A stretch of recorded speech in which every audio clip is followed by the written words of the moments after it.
गोय मनरिजवण संस्थेचे पैसे घेवन फातोड्डेचो आदलो आमदार वेंचणूक लडोवंक सोदता. मनरिजवण सोसायटी आतां स्कॅम सोसायटी जाल्या असो आरोप गोवा फॉरवर्ड पक्षाचे म्हणणारे तन्वीर खतीब हांणी केला. हालींच गोय मनरिजवण संस्थेचेर इन्कम टॅक्स खात्यान रेड मारिल्ली अशी माहिती तांणी दिल्या. आरडीएक्स खातीर पणजेच्यान Sanjay मनवाली. The recent raid by the IT department of the ESG was due to various reasons. It was because of tax invasion, non-payment of taxes, etc.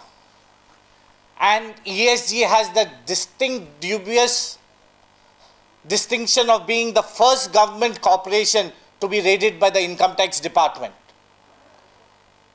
As lokank means a lot of people are aware what ESG stands.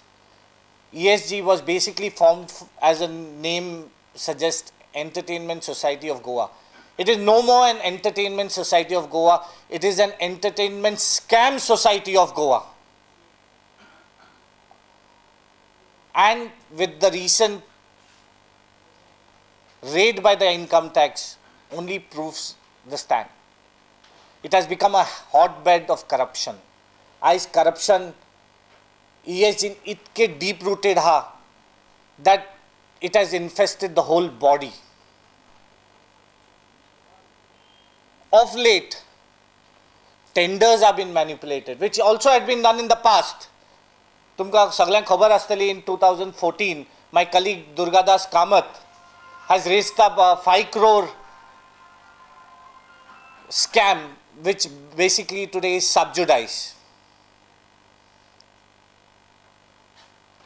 This is nothing but an attempt to embezzle funds.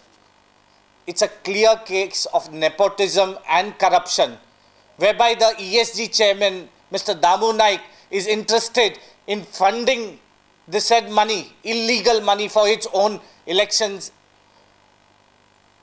in the forthcoming elections where he's planning to contest, especially I guess it's Fatorda.